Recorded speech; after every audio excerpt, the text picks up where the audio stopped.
Welcome to the Dire Wolf Show, where we believe that America is exceptional and that our constitutional rights should never be infringed. I am Dire Wolf. On our show, we bring you the truth and debunk fake news. If you love laughing at the insanity of the regressive left, sit back and relax. Boy, do I have a show for you.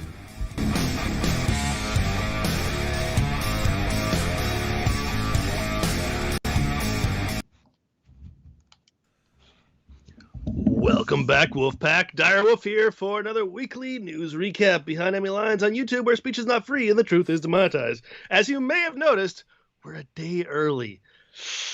It's Fox's fault.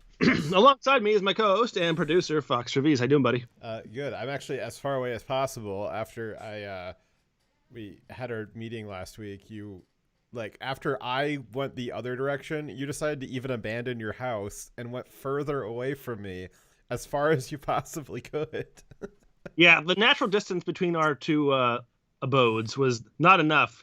After having been around you, I wanted a little more distance. Yeah, so... yeah. Fuck Fox. So, moving on, thank you for everyone who makes this show possible. Not Fox. Just kidding. He does a lot of work on this, so I very much appreciate everything you do. But thank you very much for everyone who makes the show happen. Kaylet, Ori Main, Nathan, Cameron, Tetris Freak, Slowpoke, Thunder Erican, who is female, so I hear, The White Line, and of course, Timberwolf. We love you guys. Everyone else, you can also support us by liking, sharing, subscribing, all those great things. We got a great show for you, which mostly was written by Fox.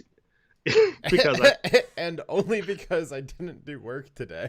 Because I was like, oh, well, if I just do the script at work today, and then I'll have all of Saturday to myself to do not script writing, and then, I don't know, it works out for me. It works out for Dire. I don't know if it works out for my company, but they don't care. Yes, Triumvirate, we do have 1080p today because I am at home where the internet is abundant. It's not public Wi-Fi. Yes. Somebody of those megabits I could run up and down there. It's great. And the hamsters are just cruising tonight. But yes, very good. I forget where I was talking about. Oh yes, I was talking about not doing work at work today. Yeah. So I wrote some of the script today, and then I was like, hey Dire, so since you're traveling, do you want to do the show at a different time? Like today or a different time on Saturday? And then he just didn't respond to me until about 90 minutes ago. And he was like, hey, we're doing the show tonight, aren't we? And I'm like, I don't know why you would think I would think that, since you didn't answer me when I asked you if you wanted to do the show tonight. There was an implied surprise. Surprise. So I guess it was a good thing that I did the script early for no reason. Worked out perfectly. It was perfect. All right. Well, our first story is a funny comment, but it's not a funny comment from us. It's a funny comment from Jen Psaki of the noted White House secretary extraordinaire. This was her, as you guys may have heard, there is a problem or a challenge at the border. What's that, Dire? Might even call it a crisis. Jen Psaki wouldn't call it a crisis. I wouldn't call it a crisis, but some people might call it a crisis. Other people, like maybe FEMA, who are currently deployed to the border, maybe they would call it a crisis. Well, you know what you do when you got a crisis or a problem or a challenge? Well, Jen Psaki knows what to do. Let's hear what she has to say. I know that we always get into the fun of labels around here, but I would say our focus is on solutions, and this is one of the steps that the president solutions. Hold on a second. She's going to modify that. Felt would help not become a final solution, but help expedite. Oh no, she said final solution. In relation to an immigration crisis. Yes, there's too many people not of this country. And Joe Biden, he doesn't have the final solution yet, but he's working on it. Rest assured, it does not involve showers because also reports from the border, they're not getting showers.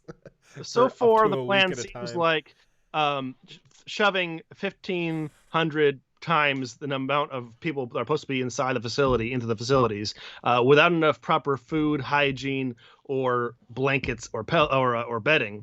The plan is just to make these detention facilities as unlivable as possible for those people's health. Now, you guys might think this is kind of like disconnected from other stories, but this is like part of like a broader tapestry. So Joe Biden, we talked about a couple of weeks ago, the Army released some information that they were trying to have a age-neutral battlefield, and in addition to a gender-neutral battlefield, they wanted age-neutral. So we interpreted that as they need child soldiers for some reason. As you also know, they are working very hard to make maternity flight suits for pregnant fighter pilots and presumably pregnant paratroopers. Of course. So I don't know what Joe Biden's final solution is, but it involves a lot of child soldiers and pregnant soldiers, and I am very concerned. How far are we from, by the way, yeah, they need frontline babies for sure. That's how you get equality. So how far are we from having these child immigrants, these unaccompanied minors being used on the battlefield? Because we want to have a nationality blind military force, right? Yeah, I mean, the military, there should be no borders, no nationality, no country. Let's just have a roving gang that's like well armed, just knocking down buildings wherever they feel like it. And that's what you need to enact their final solution that they're working on. Yes, that's I don't know what Joe Biden's final solution is, but I am the building blocks of it so far. They've got me pretty curious. So yes, we're waiting with bated breath to hear what his final solution is. Please tell us more, Jen Psaki. Absolutely. I do want to point out, by the way, that Biden, when asked recently this week what he was going to do to address the now admitted crisis on the border, they finally admitted it, he said he was going to go back to the policy where immigrants stay in their countries and apply for asylum from there, not by coming into our country. So isn't that the Trump policy? It is. See, it's only a policy you can go back to because it was a policy that was first enacted by Trump. Well, and you can only go back to it if for some reason it somehow was no longer enacted. Right. So if you're admitting Biden and his administration that you guys should have stuck with that policy all along, then what is your justification? What is your reasoning, your excuse for all the chaos and human suffering you caused by undoing that policy for less than for 2 months, almost 3 months, and then are reinstating it hypothetically? Well, you see, Joe Biden's excuse is really more of his struggle. You might call it, Biden's Kampf, and to fix Biden's struggle, his Biden's Kampf, he's going to have to find a final solution. It's all very, very clearly written in his book, Biden Kampf. He actually was tacitly questioned about this during the press conference. Was it yesterday, right? Yes. And his response to it wasn't to say. So he was asked, was it wrong for you to undo these policies that you now are saying need to be reenacted? Was it wrong for you to end them in the first place? Because look at all of the chaos and harm that's been caused from it. And his response was to say that he saw he was never going to apologize for undoing the racist policies of Trump. And then he mentioned a whole bunch of things that he accused Trump's policies of having done that he didn't do. Like, for instance, referencing kids being torn away from parents, which was a policy that Biden and Obama were enacting and that was ended under Trump. And he criticized, he said he wasn't going to apologize for ending those policies. He also criticized Trump for not funding enough beds and guards for the border when that wasn't Trump who funded that decides how much money goes towards those beds and how many soldiers, because it was the Democrats who refused to sign a budget that included funding for the border. And actually, they demanded and passed a reduction in detention facility beds and guards. So what he criticized Trump for was directly the fault of his party and not Trump. Yeah, but Dyer, that requires like critical thinking and looking at history further back than like 2 minutes ago. Like actually knowing what was in the budget, maybe, or actually following politics for last year. Yeah. Just being informed generally. I mean, you're not a very So, good, you're not a very good Democrat if you're informed. but like anyone who was even the least bit informed would found his response to be a first off multiple lies and also completely not answering the question he was given. Because the answer was obvious. He shouldn't, by his own admission, he shouldn't have ended those policies. And that because he ended those policies, he has caused a lot of damage. Yes. And now he's having to reverse himself. But he's trying to. And Yep. I mean, he's, as Jen Psaki says, Focuses on solutions, and this is one of the steps that Final the president solution. felt would help not become a final solution, but help expedite processing, help ensure that oh no. Never say final solution when talking about processing people. Yeah. They're going to be really worried when they're offered showers. Yeah, well. Well, when you've gone 2 weeks without a shower, they might be willing to. I don't know. I mean, final solution. Yeah. So, if any of you end up being press secretary, it's highly recommended that you never say the word final solution. Highly recommended. So just avoid it altogether. Absolutely. All right. So, do you want to watch a funny onion video, or do you want to move into the Biden press? Let's do the funny onion video. Okay. It's hilarious. It's Dyer's favorite. You guys know the Onion. They should never have stopped making videos, but It's the best news source we Yeah. have, actually. and It's predictive, though. It's strangely accurate. Yeah, it tells you what's going to happen, not what yeah, did happen. Yeah, this was released in 2008. Strangely prescient. You will not believe this. With military recruitment down and the need for soldiers greater than ever, some say it's time for the military to change its policy of barring homosexuals from enlisting. Well, joining us today from the Pentagon is General Robert McBrayer. Thank you for coming. My pleasure, Brandon. General, the military has been easing restrictions on enlistment in almost every area, on criminals, older veterans, even those with serious medical conditions. Why not gays? Gay people are different, Brandon. Under no circumstances can we put America's homosexuals in danger. But homosexuals themselves are demanding the right to serve their country in a time of war. Gays of America are the only group left untouched by war. They're special, pure and rare, like a gleaming diamond or a snow-white colt. We must protect them. Has this always been the goal?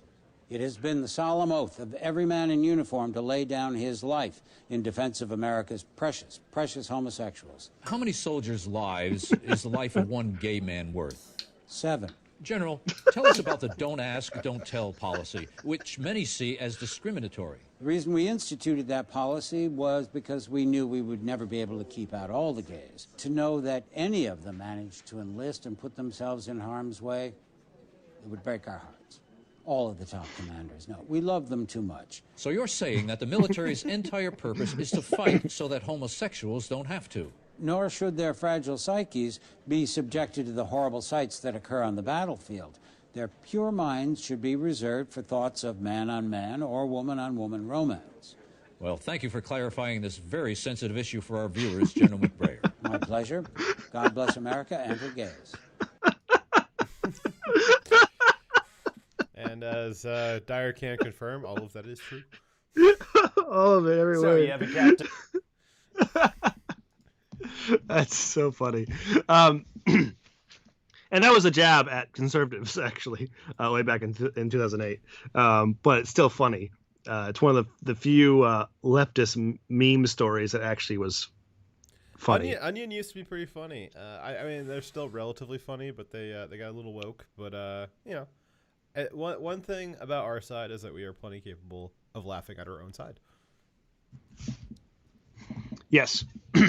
So, and we're also plenty capable of laughing at their side too, as will be evident in this next story, which was Biden's press conference. So, yes. This is one of the stories that I didn't finish writing, and I mostly just have a bunch of not organized notes here, even though it looks like I wrote stuff, Dyer. Not really. So we'll just kind of see where this goes. Feel free to jump in at any time. So Biden had his first press conference yesterday, as you guys probably have heard. This was the longest time that a president has gone without speaking to the press for like 100 years or something crazy. Yeah. Now, Jen Psaki tried to defend it a couple of weeks ago, saying, well, Biden's had 40 plus, engagements with the media, and that's only in, 40 or 50 days. I wouldn't say that's nothing. And, basically Jen Psaki in that 40 times was counting literally any time Joe Biden was on camera. Like when he fell down the stairs. Yeah, like when he fell down the stairs. Or when he asked Nancy, like, hey, do you want to ask me any questions? And they just cut the feed. Or when he was at some store a couple days ago, and the media asked him a question, and then his press secretary, his like handler or whatever, like was screeching, like, it's time to go, media, get out of here. That's all counted as media engagements, even though it's not. Yeah, and it included every statement he made to anyone, even if no questions were taken. Just an engagement with the media is not a press conference. It's not even close. It's not the same length. It's not the same level of engagement. But even this press conference does not meet the level of a real press conference, because he clearly had scripted questions being provided to him in a structure that he was expecting, and had answers that with notes in front of him to give. He wasn't giving even answers that really seemed to fully fit the questions being answered. Yeah, we have a few of these screenshots on screen here. The resolution's a little bit lacking on our copies, but you can find them elsewhere online. There was some enterprising photojournalists who captured what Joe Biden had on his podium in front of him. He numbered the people he was going to receive questions from. Yeah, so one of them was pictures of all the journalists that were going to be there.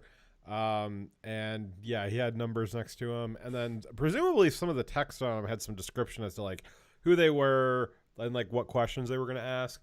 And then he also had note cards that he was flipping through that had basically the pre-scripted responses to the questions that they were going to ask him. Now, that's not necessarily a bad thing. Like, Dyer and I were using notes right now, but, we're also going for 2, 3, 4 hours sometimes. And we also like have certain things that we want to say. If we were in a format where we were receiving questions, maybe we'd be a little bit more impromptu. And I know Joe Biden has, like him or not, he does have a legislative agenda. Well, somebody behind him has a legislative agenda. So I understand that he's going to have some note cards for specific things, like probably some of the plans for the border, some of the upcoming legislation for the spending bills and stuff like that. And that's fine if he's got some quick reference notes. But he very clearly, all the questions were coming off the notes. He even at one point, he was asked something about the... what was that? Election? No, it was guns. He was asked about guns, and then about a gun bill he promised he was going to do in the first day. It was going to be a gun ban in 2 states. He promised it, and he didn't do it. And his answer to that question was to talk about infrastructure. Yeah, and like he never got to anything about guns, and some people were like, "Oh, like was he dodging it?" No, I watched it. He wasn't dodging it. He read the wrong notes. Yeah, he was flipping through the note cards and he grabbed the wrong one, and then he just took off with it. Right. So the difference is like, yes, we have notes. However, a large portion of the show is unscripted, where the notes are to keep us on track, to help us record the hard facts that we need to discuss. But most of the show is us discussing the information, not reading it verbatim. Because we actually know what we believe. We don't need to write down everything we believe to say it to you guys. And so it actually, we are doing way more of talking about our policies and our ideas than Biden was, because he was reading everything and giving no original thought to the issues.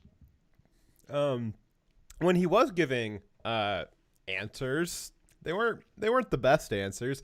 At one point, stammered a lot. Yeah, at one point he outright refused to have any transparency on the border. So it's been well documented, kind of an anti-documentation. It's been well documented that journalists and reporters are not allowed in any of the border facilities. That is stated White House policy that was handed down to ICE and was a Department of Homeland Security that deals with that.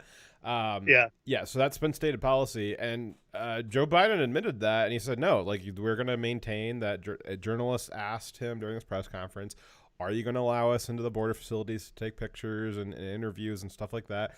And he said, "No, we've got a plan for how to fix what the problems are there, and we will let you in after we fix it." And he was very blunt, which was, I mean, Jesus, like he lied most of the time that he was up there. Like that was a time where maybe he could have told a little white lie, because I mean, I don't know. After coming off of 4 years of Trump, you kind of think like, wow, man, Trump really told a lot of truth up there. I don't know if we all wanted to hear that truth, but you know, he definitely told the truth. And that was one of the funny things, is that I've always said, well, Trump's always up there lying. Like, no, Trump was up there telling some pretty blunt truths that he's, you know, really not supposed to say those things, you know, given the way the deep state and that sort of stuff operates.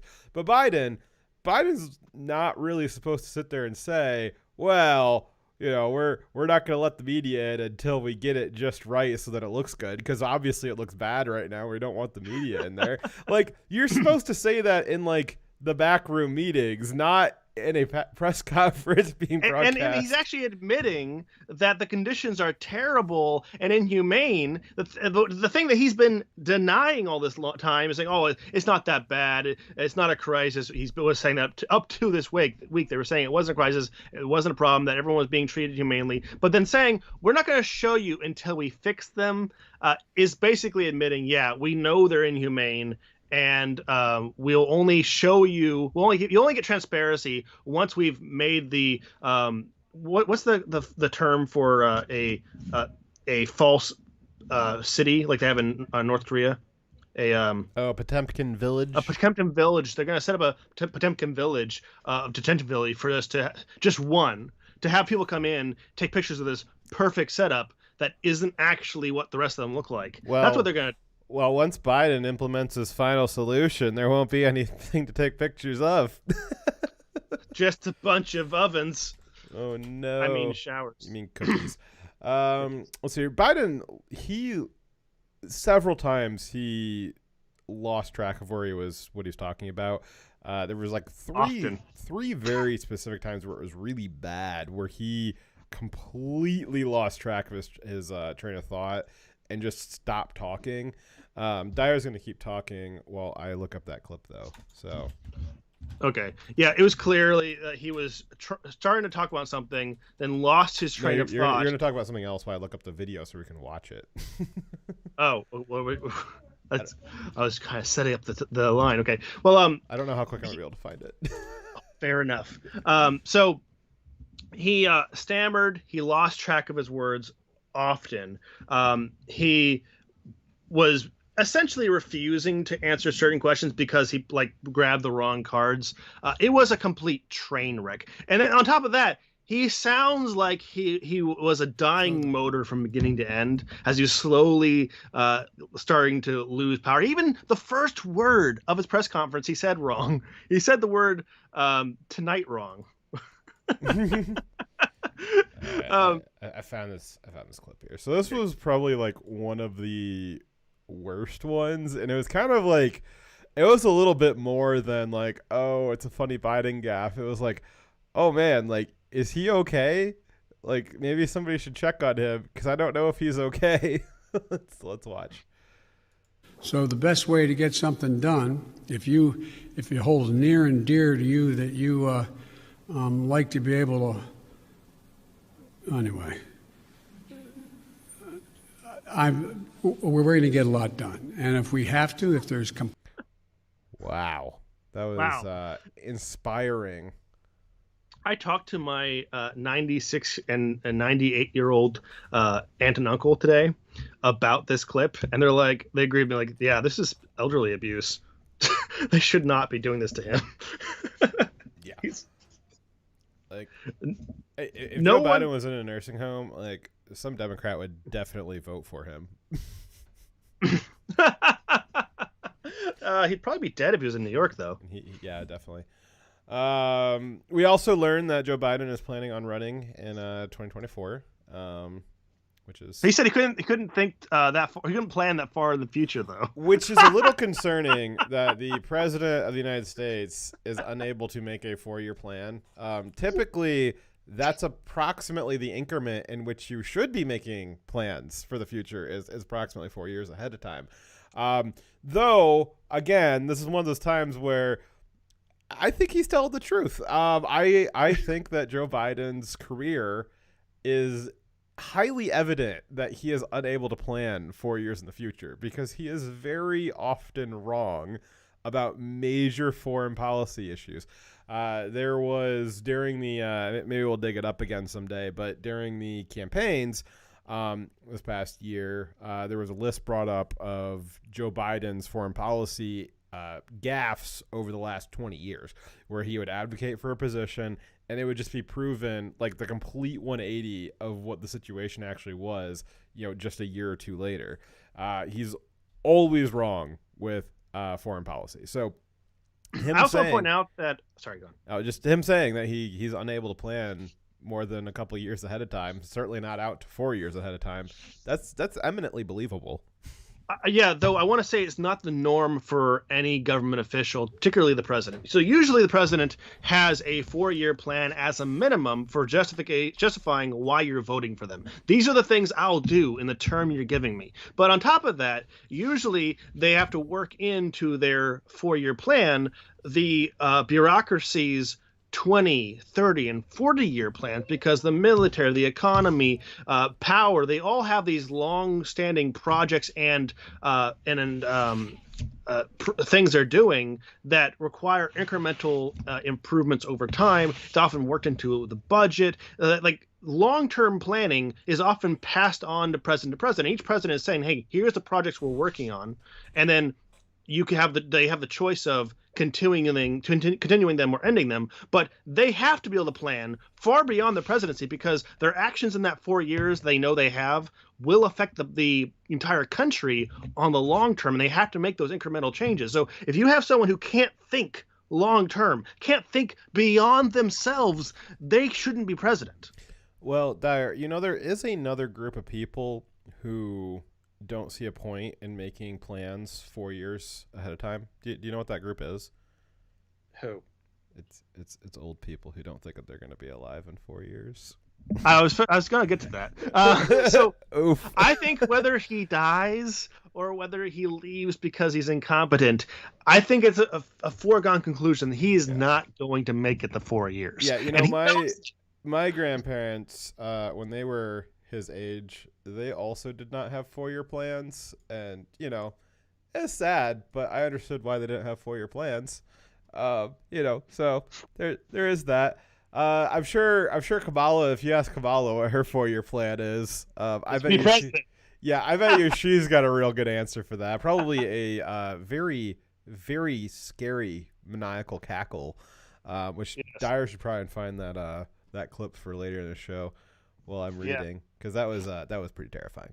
Yeah, I'll bet you probably includes her having some slaves involved. Probably. Well, maybe that's her final solution is slavery. Okay, so Biden also gave away the game on HR 1, which is a bill that we talked about I think 2 weeks ago. That's the quote unquote election reform, which it's literally the opposite of that, but it's the one that they're calling for the People Act, which is it's really not for the people. It's really more for the Democrats. Let's see here. So Biden, when asked about HR 1, he said that they really needed to get this again. Just kind of quick recap. The election reform that they're talking about is at a federal level, making it illegal for states to have voter ID, making it illegal for states to not have mail-in ballots, making it illegal for them to not allow ballot harvesting. Basically, it is enshrining in law everything that makes the election have no integrity, which is, kind of the very, very Orwellian to name the bill and claim that the bill does the exact opposite of what it does do. There is absolutely no way to argue that a bill that makes it illegal to have voter IDs, that is somehow making vote ballots more secure by making it illegal to see if the person is the correct person. But anyway, so Biden said that they needed to get this bill through before the next election, or the Democrats won't win. Now, again, I believe him. I think that this bill would be so destructive to election integrity that the Dems will win illegitimately if that bill gets passed. But since November, any suggestion that there's problems with the election has sent Democrats into just screeching seizures that the election system is perfectly fine and there's no integrity issues at all. So it's really confusing why they think the Democrats couldn't win without election integrity reform if the election already has integrity. So it's really confusing. Basically, you're left with two options. Biden and the Dems, either they think that they can't win the midterms because the election system is already broken and it needs to be fixed, which means that they've just been lying to us that every time we said, well, the election system's broken, they're like, no, it's not. So they've either been lying about that, or the second option is that they think that they can't win because their ideas suck and that they need to fix the election in their favor with this HR1. I think you mean reinforce. Yes, which would enshrine into law all of the unintegrity. What's the antonym for integrity? It's not disintegrity. I say that for funny impact, but I don't know what is the antonym for integrity. I feel like I should know this. There's also, let's throw in the fact that some states are having people who receive the stimulus checks, which are also going to illegal immigrants. They're also being automatically registered to vote. That's fantastic. Yeah. So the next election might not require voter ID. In fact, it'd be illegal to require voter ID. But also, a bunch of illegals were automatically registered and received our tax dollars. Well, that's awesome. Convenient. So nice of them. All right. Let's see here. Does this? Do we want to watch this video now? Yes. I think this is an appropriate video for now. This is gonna be our future president. Our current president. Done. Come on, Google. There we go. Border. Do you plan to visit the border? Not today. But I have. Wow. You plan to visit the border. Oh, jeez.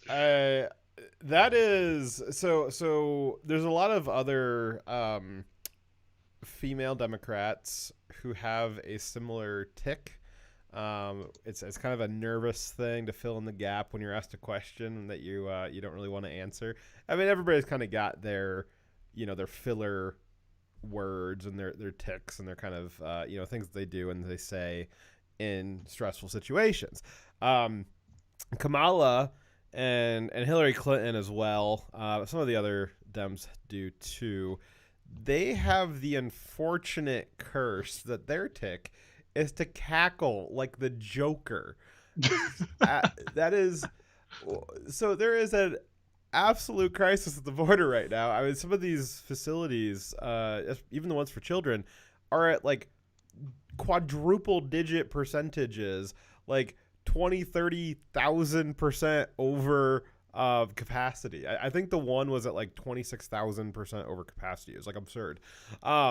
Which is like, I don't know, like that's not like you're approaching the limits of like how much overcapacity you can stuff humans into something. Like at a certain point, you hit the limits of the packing efficiency of humans, which is probably why Jen Psaki's looking for a final solution for that.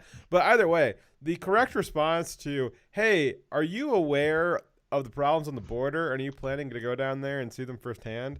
The correct response is not to maniacally cackle about it. It's maybe if she was making a joke or she had a late night show or something like that, yeah, then you can laugh. But when you're in a supposedly serious position being asked a serious question, yeah, that's not the response. Yeah, like anytime there's like a bunch of human suffering involved in the question and the context that is actually predicated on your decisions that you've made. You actually caused this problem. Laughing about it maniacally is a bad look. Also, I want to go back to Biden saying he doesn't apologize for the policies he's done by undoing Trump's policies. Well, then you're feeling like you don't need to apologize for all the young boys and girls who were trafficked across the border, subjected to horrible acts of violence, rape, and torture, and were victimized. And then you're not sorry for them already being victims, being shoved into these inhumane cages. How about that? They might be made of plexiglass, but they're still fucking cages. You're saying you're not sorry that your policies created that human suffering. Something that did not exist under Trump, and only at least Trump fixed it. It was existent in the beginning of his presidency because it was a policy put into place by Biden and Obama. So it says something about you that you feel no need to apologize for the human suffering that you caused, and that your vice president cackles like a fucking clown when hearing about that suffering. Let's just hear that one more time. Do you plan to visit the border? Not today. But I have before. Yeah. Man, that's rough. All right, so ready for our next story? Yes. Okay, so you loved the $2 trillion COVID bill that had less than $200 billion in COVID relief. You know, somehow But those airlines, they're happy. Somehow a COVID bill that was only 9% of the money going to COVID, almost like it wasn't a COVID bill. You know, it's like, yeah, you got a shit sandwich. Well, yeah, but this 9% is like the most creme de la creme premium ingredients. It's like, yeah, but like the other 91% of it is like human shit. Why? I'm not eating that. But so as much as you guys, I'm sure, loved all that, the Democrats are not done yet. You thought $2 trillion was a lot, and it was. How about $3 trillion? So the next spending bill that is on the docket is going to be a $3 trillion infrastructure plan. This is the third. That's a lot of fucking infrastructure. I just want to remind you, you've been referring to it as if there's like two. There's been 3 spending plans in the trillions. This is insane. Yes. And, what? I said yes. I agreed with you. And then sorry, I thought I heard something else. So $3 trillion. Is it the voices in your head telling you to kill all your friends before they kill you? No, it's pretty specific. It's just about you, though. Oh. Anyways, is it a loud screeching followed by a series of clicks? Yes. Oh, you hear it too? Okay, so the infrastructure plan. So again, none of this really has anything to do with COVID, obviously, but also has very little to do with improving the economy. What it does have to do with is pour a bunch of money into big donors who support the Democratic Party. Yeah, and just making sure that we flush the economy with as much inflation as we possibly can, because, you know, that's humane. Let's see here. So, from the Washington Post, they have kind of their little quick summary of it. So, from the Washington Post, the White House officials are preparing to present President Biden with a roughly $3 trillion infrastructure and jobs package that includes high-profile domestic policy priorities such as free college and universal pre-K kindergarten, according to 3 people familiar with internal discussions. I love how the primary policies in an infrastructure bill are free college and free kindergarten, because, as you know, free college as a immaterial concept is tangible infrastructure. Right. And the service of kindergarten is also, the intangible service is also a tangible infrastructure project. They're also provided by states, so, you know. It's almost like words don't have meanings anymore. Yeah, and like one of the actual infrastructure things he mentioned was replacing They said 1/5 of the roads in the United States are in a state of disrepair and need to be replaced. I'm not sure if that stat's even accurate, but just assume it is. Why can't we make a budget that's within our actual earnings? And why does that have to be done all at once? Can we not fix those roads over time and at a rate that replaces them as they go bad? Why does this have to be? Why is the obviously federal government paying for roads? there's some federal land. I know. And again, it's a good question because like most of the they can Like they replace pay roads for on federal land. like they already helped build the interstate, which is thanks I suppose. I mean we did have an interstate system before that. I mean it wasn't just 50 island states in the United States. Like we did have roads that connected the states together. I do suppose for military readiness, and if that's something that you're concerned about. But I mean, the states handle the roads perfectly fine. I mean, Pizza Hut handles the roads or was it Domino's? Domino's handles state-owned land. Yeah, Domino's handles the roads just fine. I certainly don't think that adding more government into the roads management is gonna help anybody. Because then you start getting into things where we already have on the highway system where the block grants are dependent on having certain speed limits and having certain laws enacted and all this stuff. There's a bunch of strings attached to it, and getting the government involved with more roads doesn't seem like there's going to come with less strings. So, well, I don't think this is like changing the existing relationship. Right now, the federal government is responsible for placing roads on federal land, which like states like Nevada, where 90% of the state is federal land. Yeah, but those roads are going to somewhere, right? Right. So like when you get money to build the somewhere, you should include it in that budget, money to build a road to it. You don't need to just build roads to nowhere. Well, roads have to be continually replaced, right? So I don't think it's crazy that they replace the small amount of roads that are on federal land, but it doesn't take this much money. It doesn't have to be done all at once. It should be able to be contained in a annual predictable budget, right? Just like every state does. That would require millions of people in the bureaucracy doing accounting and stuff like that. And those millions of people have much better things to do with their day than accounting for the roads, like doing nothing and wasting your money, making regulations. Okay, so the Washington Post continues. Let's see here. After completing the $1.9 trillion Corona relief package, which wasn't a Corona relief package, this month, Biden administration officials are piecing together the next major legislative priority. Although no final announcement has been made, the White House is expected to push a multi-trillion dollar. Wow, that's funny. Google Docs doesn't think that multi-trillion is a word, probably because it shouldn't be. So multi-trillion dollar jobs and infrastructure plan as a centerpiece of the president's Build Back Better agenda. Let's see here. That effort is expected to be broken into two parts. One focused on infrastructure, and the other focused on domestic priorities. So the infrastructure bill, similar to the COVID bill, is mostly going to not be about infrastructure. They're just calling it that because, we just call things that aren't. It's about marketing, Fox. Yeah. Just like the COVID bill wasn't actually about COVID. The infrastructure bill is a thin veneer of infrastructure over a bunch of Green New Deal and Democrat pet projects. I'm going to start calling my Kia Sorento a fighter jet because, they both have things inside them that spin. So they're mostly the same thing, except for the 95% of them that aren't the same thing. I'm just going to start calling stuff whatever I want now.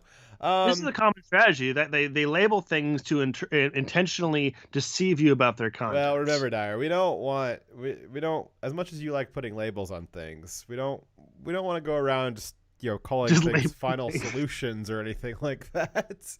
Now, the thing is, they actually, I'm sure they checked and got polling on what thing people would be most okay with, right? And they chose infrastructure because more people on both sides of the aisle were saying, yeah, we do need better infrastructure. Because in reality, America does need to improve its infrastructure to be competitive both economically and militarily.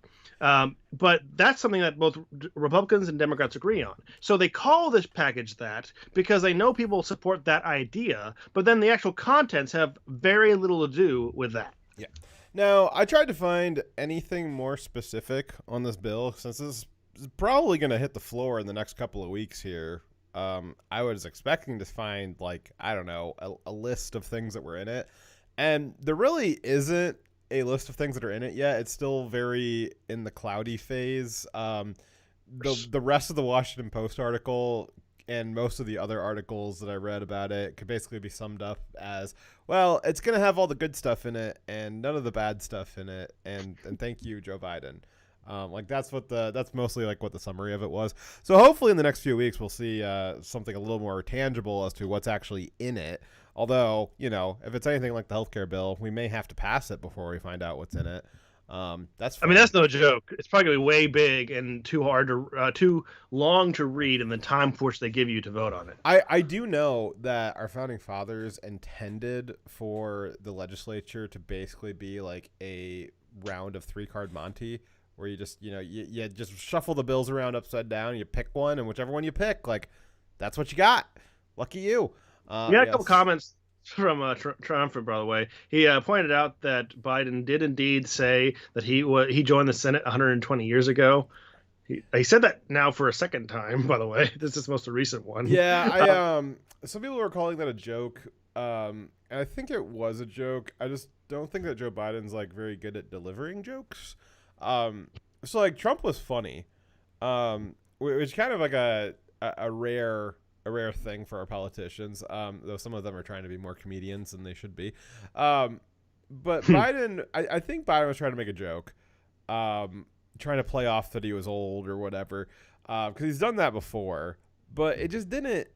He doesn't have delivery. I mean, it's all he can do to get the words out. You know, giving something like a flourish or, you know, kind of an accent or just being funny, that's like a little bit beyond him. Like just him being able to open up his mouth and like force air over his vocal cords in a semi-coherent manner, like that is taking all of his energy. So I do think that was a joke, because that was actually one of the few parts that he said it directly. Like it seemed like it was practiced. Like he didn't slur it or stutter it. Like he said it kind of as a coherent full sentence that, you know, had a beginning, middle, end, and a period, and he didn't get lost in the middle of it. And I think that was probably one of his pre-prepared statements as kind of a joke, but he just didn't deliver it.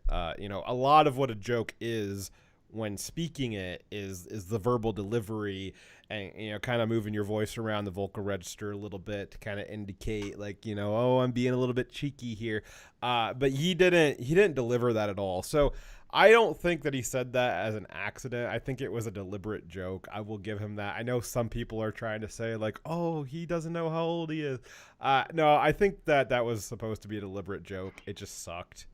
If it's the first time we heard it, I might believe it was a mistake, but it's repetitive, so it's probably a joke. But regardless, it's less funny when it also highlights the fact that he's been in Congress like most of his life and has done nothing good and only bad things. Yeah, it's maybe not a great idea when you're making a joke to remind people unnecessary. So like if somebody like identifies something about you that you like, you know, you'd really rather they didn't know that or highlight that about you. Like Joe Biden would probably rather not people highlight that he's been in government for 50 years and done nothing and been wrong continuously. Thank you for the ice cream, Star Shadow. But nobody was attacking him about that in the moment. And so like maybe if somebody started attacking him, then he could try and deflect it with a joke, be like, yeah, you know, I've been in there for 120 years, kind of funny. And then that kind of disarms the attack against him. But if nobody's attacking him on it, you can't disarm something that's not an attack on you. All you're doing is reminding everybody. You're reminding everybody about this flaw with you. You're not deflecting it. You're highlighting it again.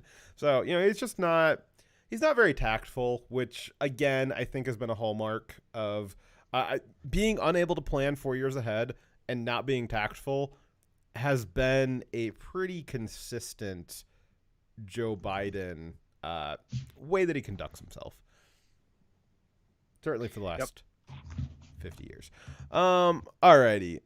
So I guess, you know, I wish we had more on what the spending bill was. I'm sure we'll find out eventually. We'll have Can't more wait. updates later for sure. Yep. Alrighty. Next story is The nuclear option, the filibuster. yes. And that I should have looked up what filibuster actually means. Like I assume it's a word that existed prior to being the thing that it is. Do you know what it means?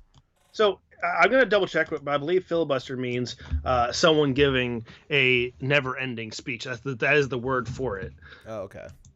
So like we could call this like the Dire Wolf filibuster show. It just feels like it's never going to end.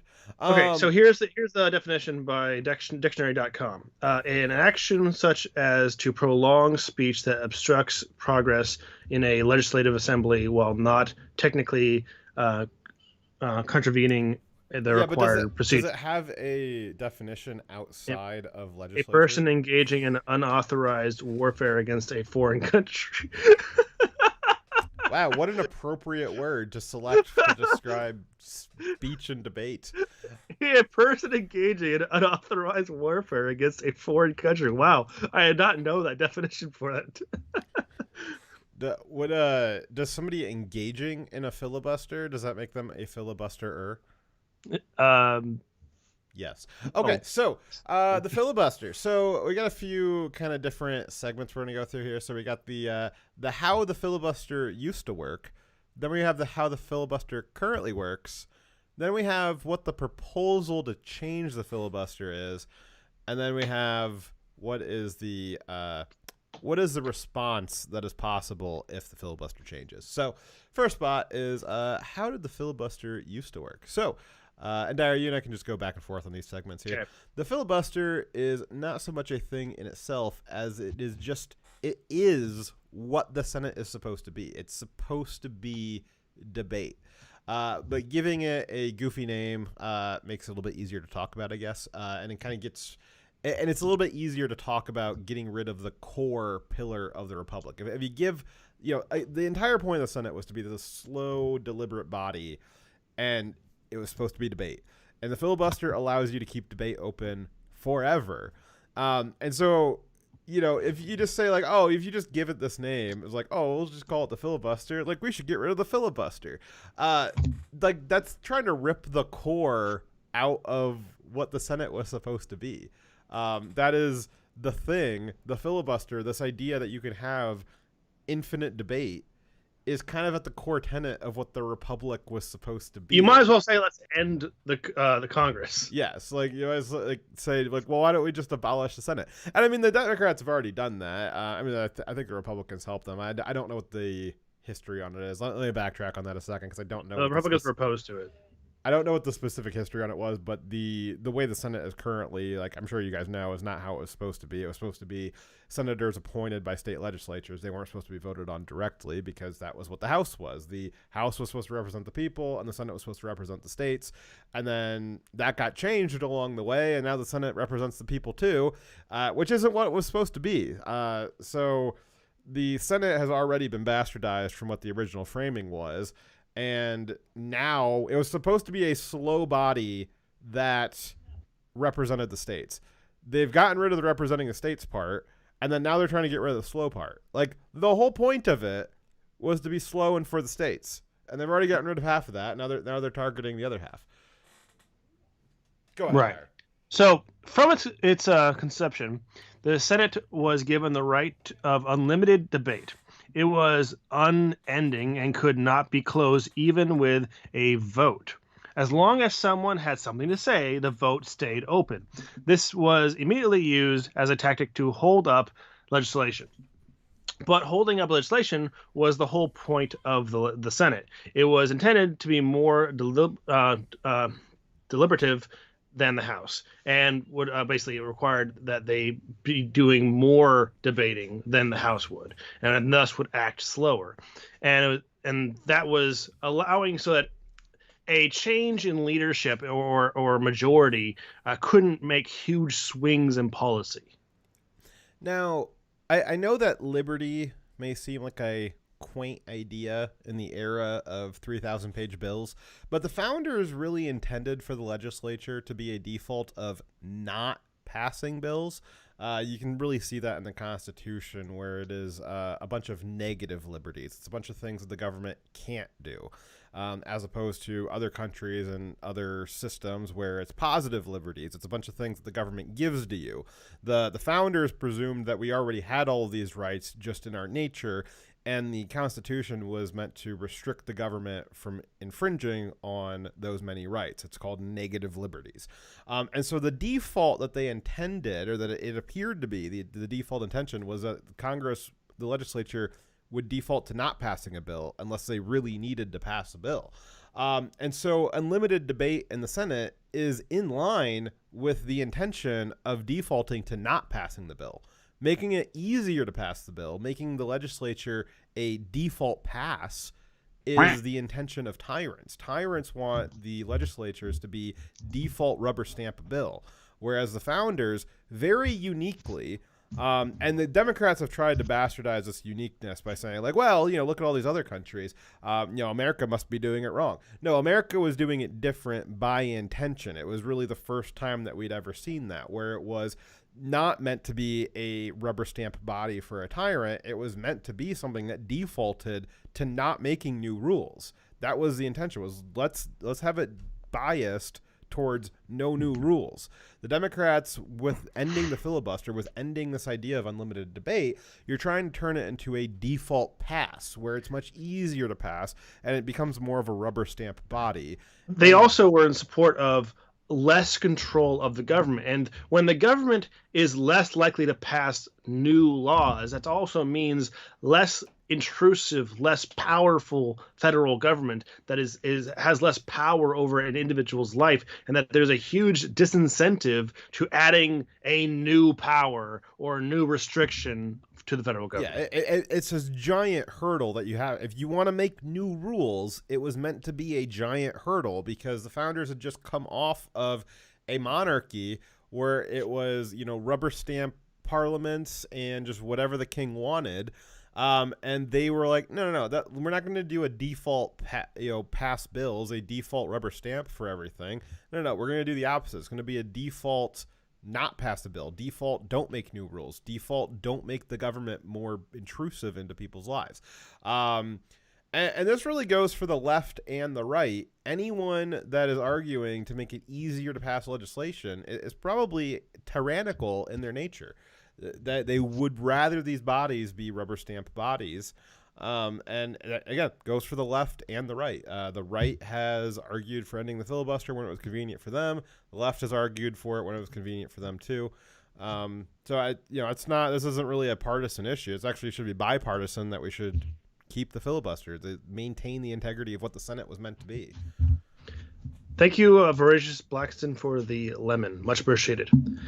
So, how is it currently work? How it currently works. In 1917, a new Senate rule made it possible to forced quit unlimited debate with a 2/3 vote. In 1975, that was reduced to a 3/5 vote. The Democrats' favorite fraction is 3/5. They might even call it a compromise. And so then in 2013, under Obama, Harry Reid implemented what was called the nuclear option, in which he lowered the requirement to simple majority, but only for presidential appointments, not on legislation. So, again, what the filibuster does, basically, you can keep that debate open forever. And maybe I didn't explain this earlier, but keeping the debate open means that you can't vote on it. So you can just keep the debate open forever, and then you just never get to voting on a bill because the debate's still open. So again, in 1917, and then changing it in 1975, they made it so that you could vote to close debate, but it required this very high threshold of votes to actually force the debate to end. But Harry Reid in 2013, Obama really wanted his nominations to go through, and the Republicans had retaken the Senate, and they said no. And so Harry Reid ended he was able to change the voting requirement for closing debate, which also known for the filibuster. And as soon as he did that, so he changed it to a simple majority, And as soon as he did that, it set the precedent that was enshrined forever that the voting threshold to close debate on nominations, so anybody that the president's appointing, which includes federal judges and Supreme Court justices, it only requires a simple majority to close debate and start voting on it. So you no longer have that steep threshold. It's just a simple majority now. You could say that back in 2017, they set the groundwork for causing a great schism in our government, and that they have been slowly chipping away. 1917, yes. That they that's when they started taking away the purpose and the function of the Senate. And now, when the Senate was able to be a check on the House, because obviously you need both houses to pass a law, a bill, they have to agree on those things. And if the Senate was still in debate on that topic and in perpetually in debate, then that means that they didn't have the majority opinion of the states supporting the bill that's being discussed. And now it's very possible that you could have just 50% of the states agreeing to a massive change in the definition of liberties and rights and laws, and that would greatly be disagreed with between those states. Half the states might be like aggressively in disagreement over a topic that's now becoming law. That is going to create a schism between states where they feel like they're not being fairly represented, and that people are being oppressed by laws passed by other states. Again, it was meant to be something slowing stuff down that wasn't tyrannical, wasn't a rubber stamp for whoever happened to have the ring of power at the moment. It was meant to be very slow and deliberative, so that even if there was a very small minority that had problems with something, if there was 2 or 3 states that had a real big problem with something, well, you're not going to have a very effective civil war with, a couple states on one side. Now, you might run into a civil war if you got half and half.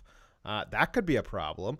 And so this was kind of meant to make sure that there was a super majority, unity of opinion. Yeah, the union of sovereign states, that so many of them agreed that the ones that didn't agree wouldn't really, not that it wouldn't matter, but it wouldn't create this even schism in the country, because again, it was meant to be a super majority of people or of states that would agree with something. Again, the Senate was selected by popular majority now, which in my opinion kind of makes the Senate a illegitimate legislative body, but that's probably a discussion for another time. So anyways, in 2013, one more thing. But I also want to point out that for those who are thinking that means that the federal government would be unable to do anything because of this restriction, where there was a big roadblock that disincentivized major changes, what you're forgetting is the federal government was meant to be small, not involved, and that the states maintain most of the power, and they still have the power to take quicker action on how their people, who they are closer to governing, are going to be, what laws they have to live under. Default don't pass is what it was meant to be. They want to change it to default pass. So because Harry Reid in 2013 reduced it to simple majority to close debate for nominations, that allowed Trump for the last 4 years to appoint a ridiculous number of federal judges and 3, for all the good it did him, 3 Supreme Court appointments, which was just unprecedented for quite a long time. But Trump would not have been able to do that. He would not have gotten any of the Supreme Court picks. And I'm not kidding. A lot of people are forgetting this, and the media had a real hard time dealing with this the last 4 years, because it was really the Democrats' fault that this even happened. Trump would not have gotten 3 Supreme Court picks. He probably would not have even gotten 1, to be honest. And he would have definitely not gotten many of the federal judges, because prior to 2013, prior to what Harry Reid and Obama did, it would have required a 60 vote in the Senate to close debate and then vote on a Supreme Court nominee, or any nominee. And the Republicans did not have that, not reliably, under Trump. And so the Democrats could have blocked that, and they certainly wanted to block it. You saw all the crap they did. I mean, this is what forced the Democrats to have to do all this crazy stuff about, Kavanaugh being in rape gangs and rioting in the Capitol. Yeah, and what was the Breaching the girl's Capitol. name? The girl's name, stealing black children from Haiti and stuff like that. That's why they had to do all that crap, was because they broke the Senate. They broke the thing that's supposed to slow stuff down and not let the king president just appoint whoever he wants and just rubber stamp the stuff.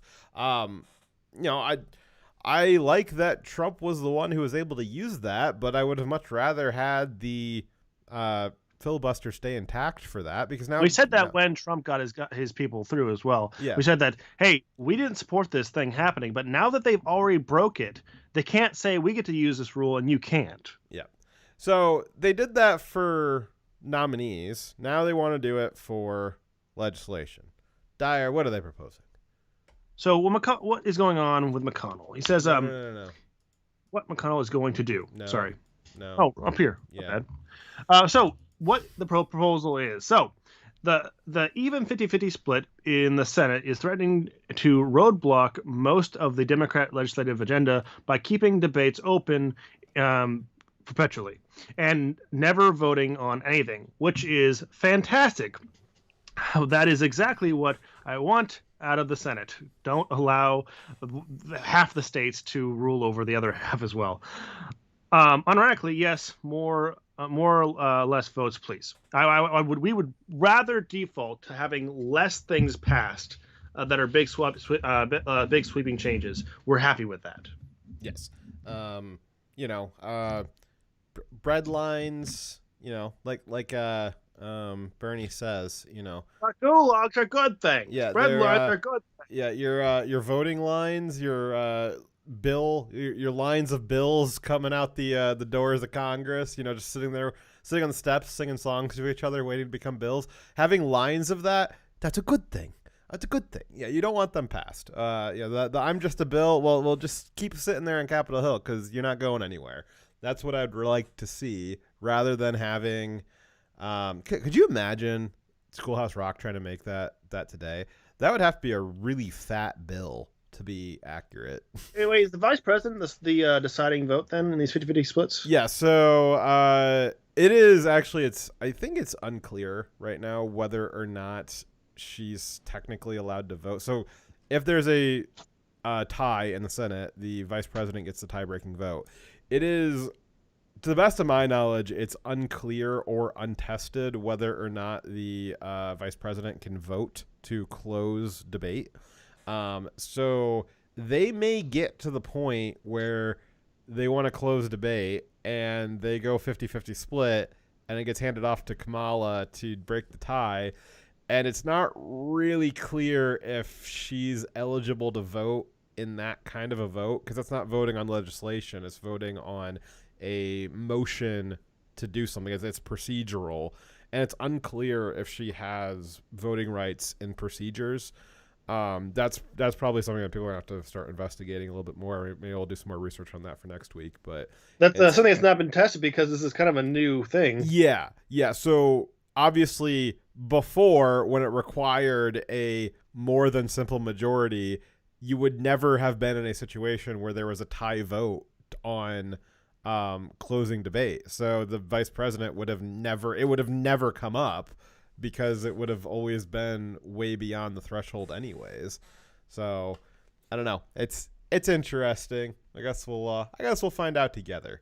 Okay, so because of this, the Democrats want to use the nuclear option again for legislation and lower the threshold for any debate to simple majority. This would allow the Dems to possibly use Kamala Harris's vote to whether or not she can vote on closing debate. She would be able to vote on the legislation once debate was closed, and presumably the vote on the legislation would go back to 50-50 again, but then Kamala definitely could cast her tie-breaking vote and ram through everything that they want to ram through, everything from weakening election integrity to spending, as we just talked about, and gun confiscation, and just anything else that you could possibly imagine, all the bad things.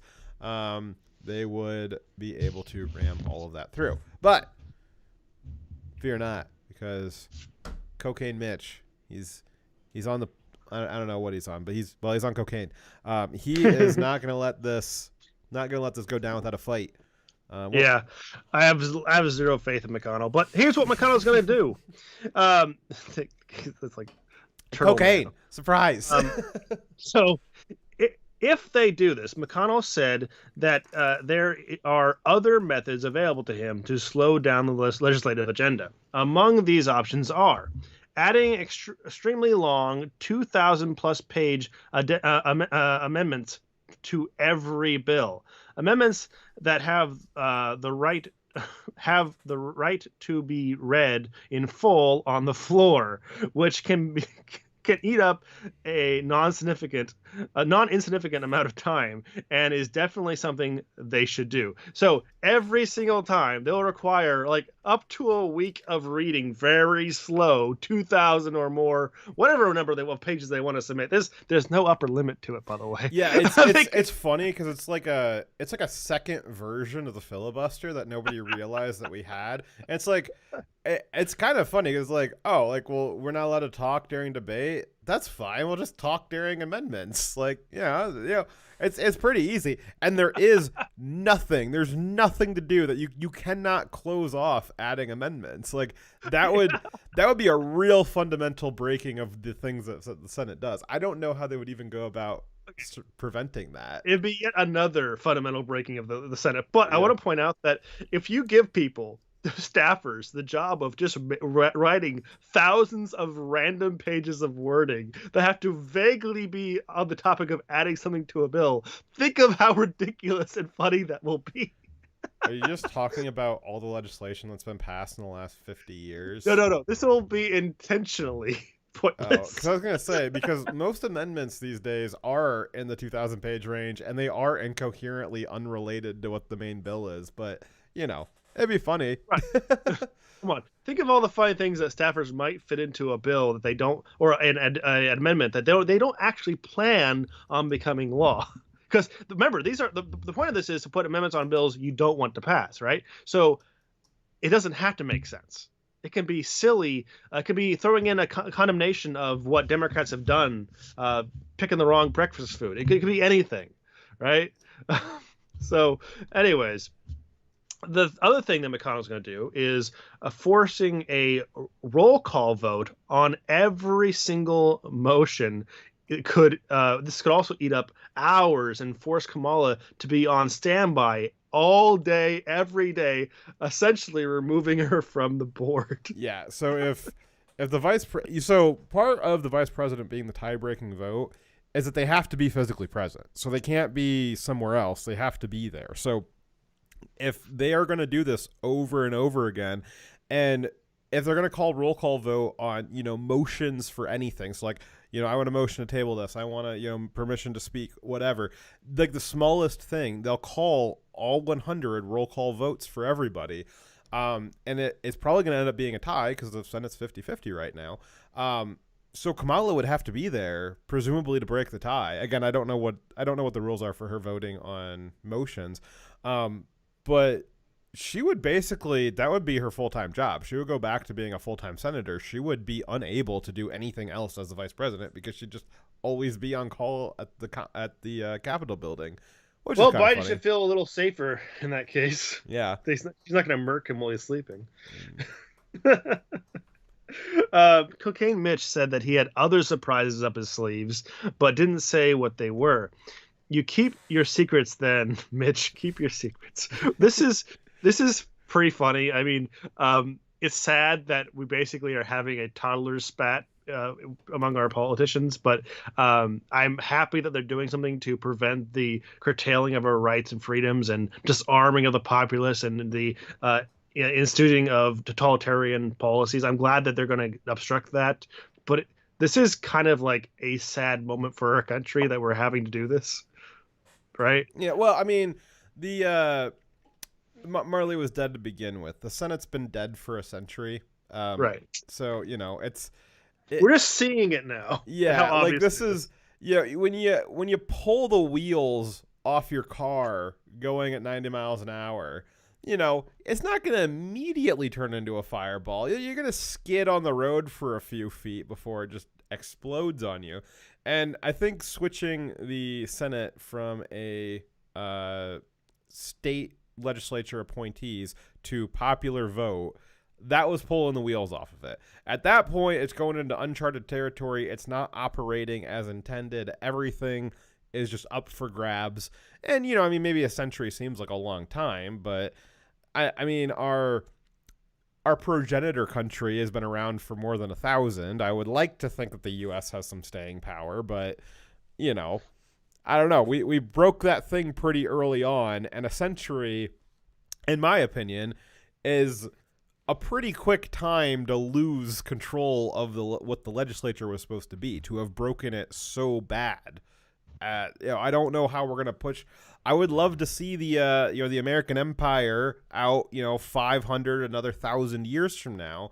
I don't know how we're gonna keep skidding down the road with a legislature that's this broken. But I like to imagine it as the Senate is a train that was far down the track, but that they ripped the brake handle off of it, and it's just stuck going at max speed. And yeah, for like a bunch of track, there was no problems that were immediate evident because it's still moving forward, it's still following the track. But it's starting to become a problem as you start, running into things and not slowing down for stations and heading towards a brick wall.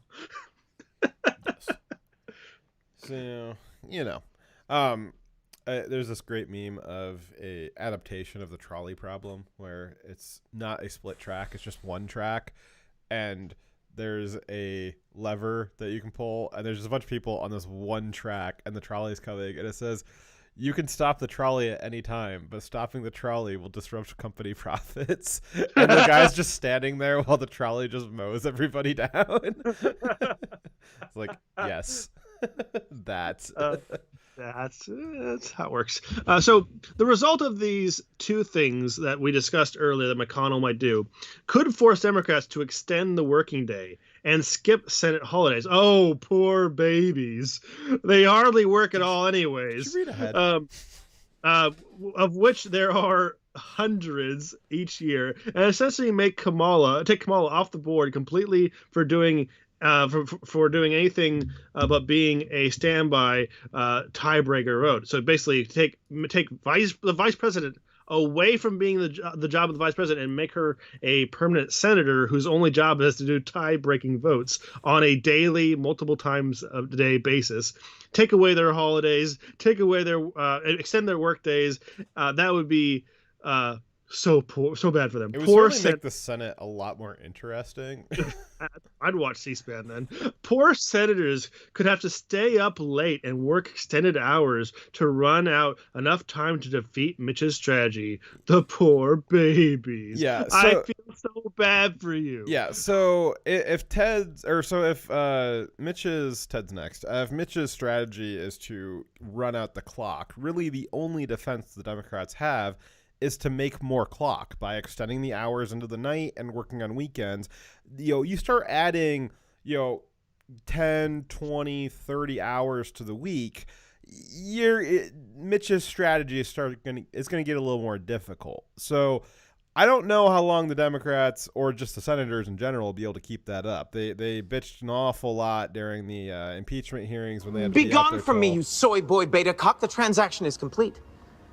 I want the job of writing the 20,000-page addenda to the bills in the Senate. I've been doing that with YouTube comments for a decade. My idiotic superpower finally has a purpose. Okay, so Trevor has actually made some very, very lengthy comments on our videos in the past, and they've all been really well written. So I believe him. Yeah. So they could make more clock. Thank you very much for the $10, Trambrit. So Democrats, they could make some more clock by just extending the hours, and then there's more clock for Mitch to run out. But if we can make longer amendments, yeah, I mean, it's just going to require dedication on the Republican side. So don't hold your breath. But I just don't see the Democrats being able to keep that up for very long. They're going to want to go home and do regular stuff, and Yeah, the senators they've got. I think their legislative holidays amount to like 150 days anyways. They're off half of the year. work. Yeah, it's like they don't have to go to work for like 150 days out of the year, which is like pretty sweet gig. But this would change all that, and I just don't think that they're going to be able to keep that up for very long. They spend half their year at Epstein's Island. Yeah, that's true. So, but this strategy of being able to run out the clock, and there's very specific things that you can do. Again, you putting out these amendments and sitting on the floor and reading them, no matter how long they are. Very specific things that you can do, even though there's no if they get rid of the filibuster, there's very specific things that you can do that the Republicans can do to continue blocking the Democrat legislative agenda. So this gives blowhards like Ted Cruz something really tangible that they can do to His help. book could be an amendment. Yeah, this could give people like Ted Cruz something really tangible that they can do to fight for the American people, other than write books and yell at Jack Dorsey. Ted has the opportunity of adding and reading these 2,000-page amendments to soak up time. They could be his book.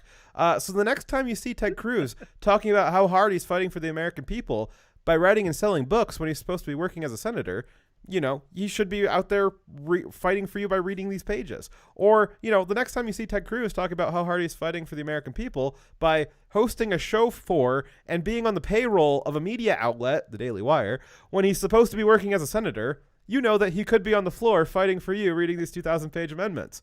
Or the next time you see Ted Cruz talking about how hard he's fighting for the American people by simultaneously ruining perfectly good bacon and a perfectly good rifle when he's supposed to be working as a senator, you know that he could be on the floor reading those 2,000-page amendments, blocking the Democrat legislative agenda. And keep in mind, if any bill passes the Senate that is one of these Democrat bills that is like the gun bill or anything, flow here. Yes, and it means that they didn't do that. It means that they all that time they wasted means they weren't actually blocking it. You'll know when it gets passed. Yeah. So, or when you see Ted Cruz talking about how hard he's fighting for the American people by going on vacation to Mexico in a recession and a natural disaster when he's supposed to be working as a senator, you'll know that it was his fault that Democrats were able to pass gun legislation or a $3 trillion spending bill or whatever. Or the next time you see Ted Cruz talking about how hard he's fighting for the American people by running a full-time campaign for president when he's supposed to be working as a senator. It doesn't make it okay to run for president when you're a senator. You're supposed to be a senator, not running for president. If you want to run for president, don't be in the Senate. I think it's pretty simple. I guess I can't really talk 'cause, when I'm supposed to be at my other job, I'm doing this job. But you're not supposed to do that. It's bad. But yeah, so there's a lot of stuff that Ted Cruz does. He talks an awful lot about how hard he fights, but there's something really tangible. And I don't think it would be easy to sit on the Senate floor and read a 2,000-page amendment for a week and a half. I think that would be pretty damn hard. But we did vote for him to do it. What's that? But we did vote for him so he could do stuff like that. So I think that would be something that'd be worthy of being called fighting for the American people. It's something tangible that he could do for us. So if they get rid of the filibuster, which they're probably going to do, that's probably coming up here pretty quick. But if they do that and gun confiscation gets passed, you can blame Ted Cruz. If this $3 trillion spending bill gets passed, you can blame Ted Cruz. If they pass more racist of their affirmative action crap and the reparations and that sort of stuff, you can blame Ted Cruz. Now, there's a bunch of other senators out there who can also be equally blamed.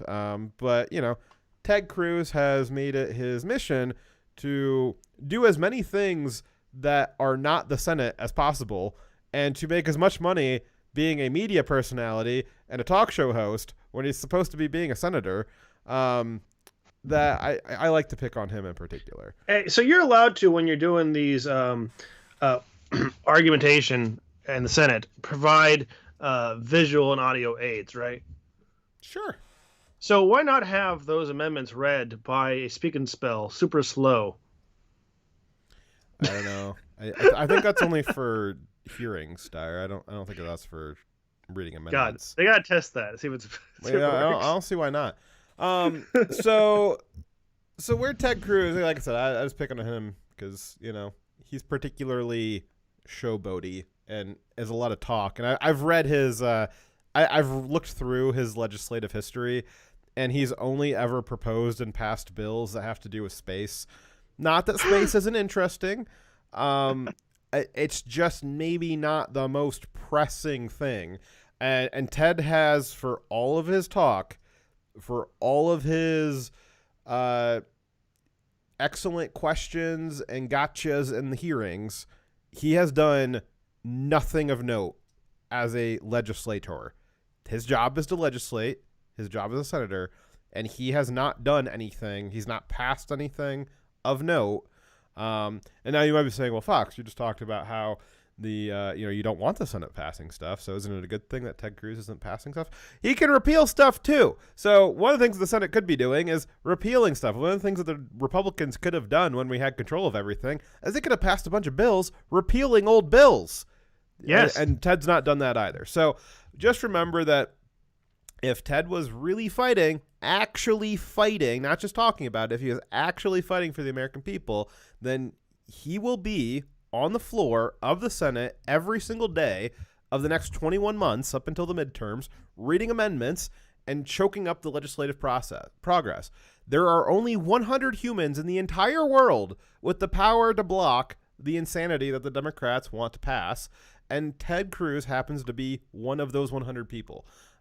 He talks an awful lot about fighting for the American people, and this really would be his opportunity to really fight, to do something tangible, to do something meaningful, not just say the platitude of, I'm going to fight for you. He could actually do something that would be fighting, that would actually be a tangible benefit to the people.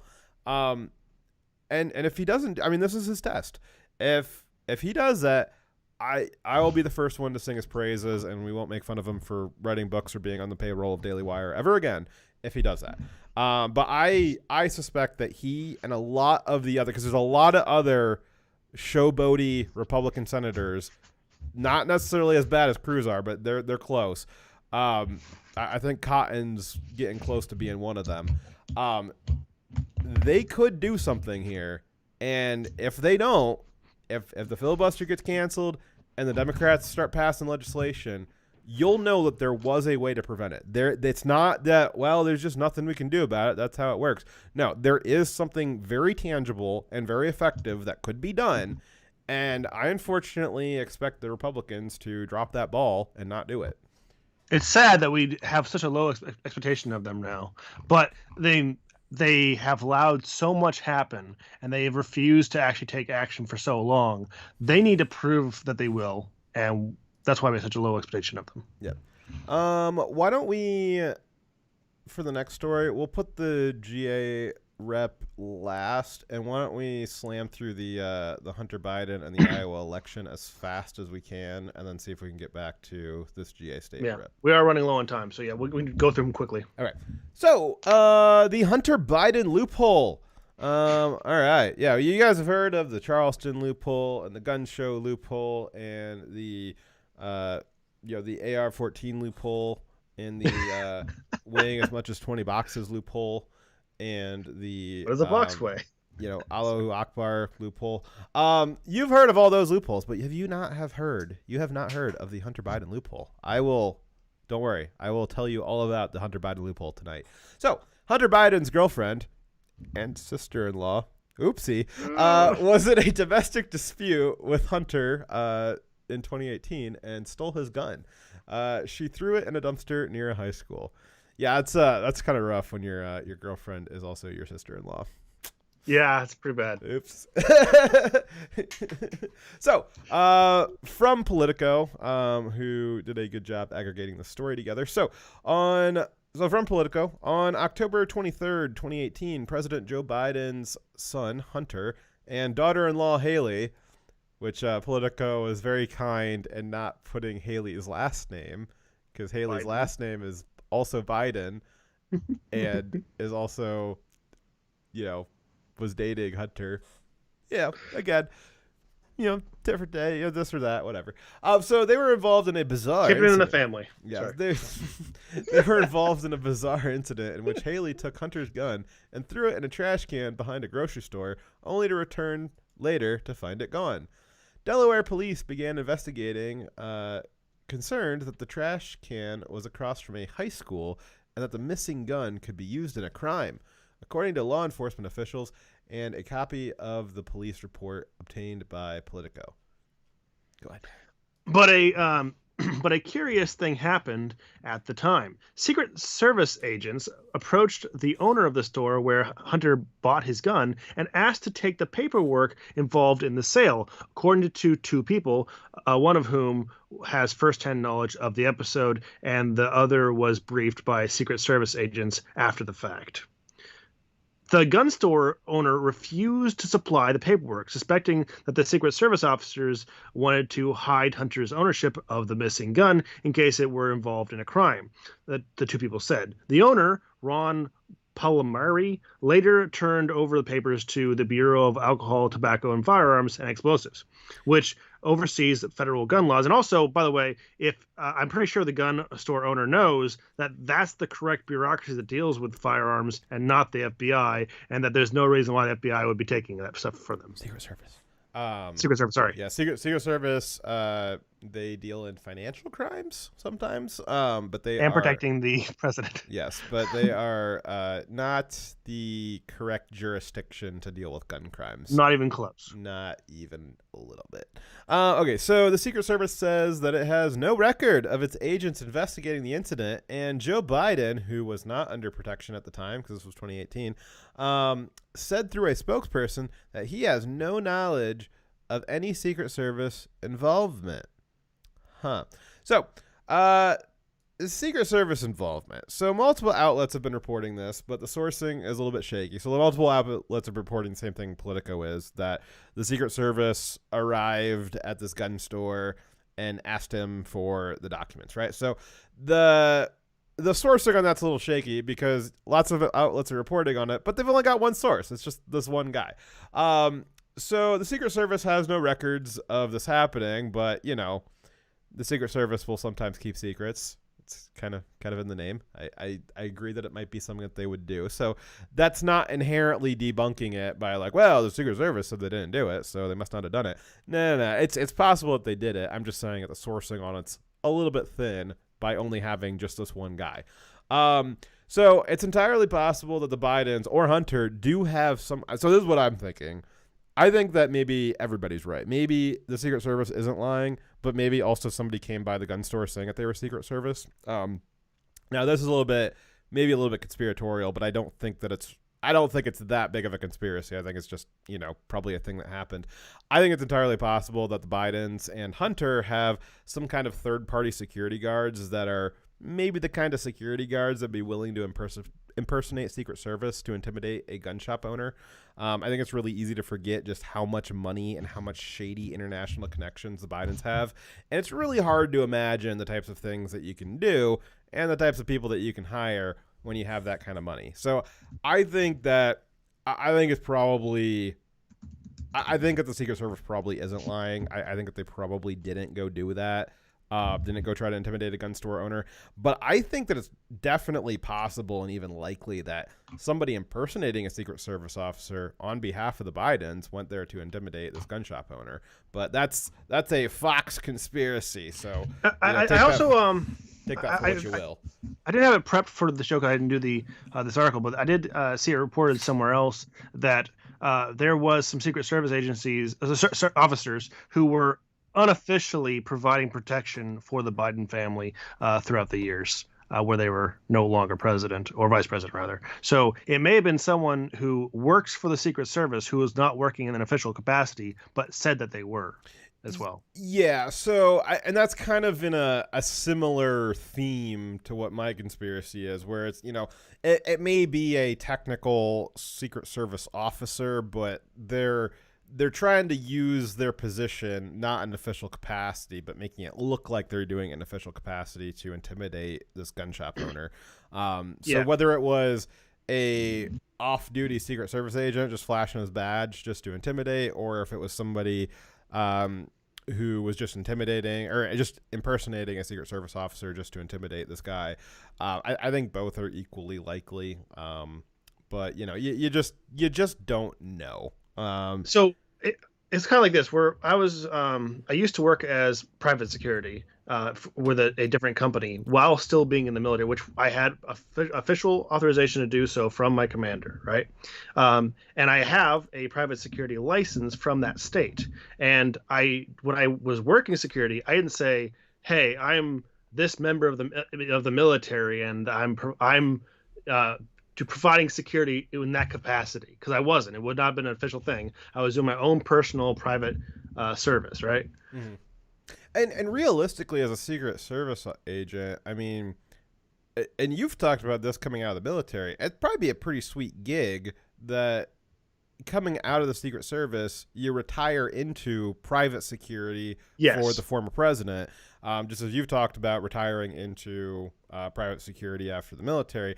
I mean, you're going to make 10 times as much, and it's going to be the same job or easier.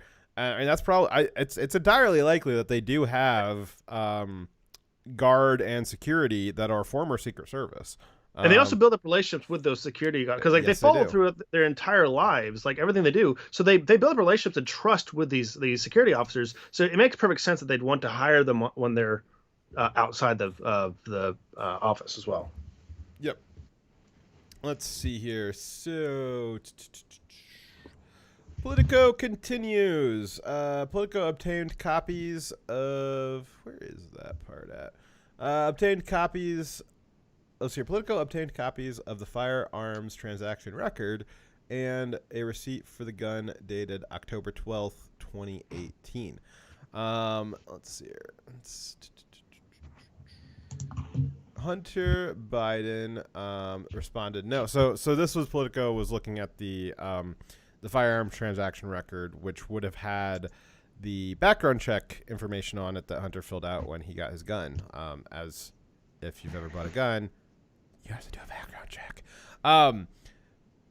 Contrary to what Hunter's dad might tell you. I mean, like this whole gun thing could get pretty. This could all get cleared up by Biden just asking Hunter what the process is to get a gun.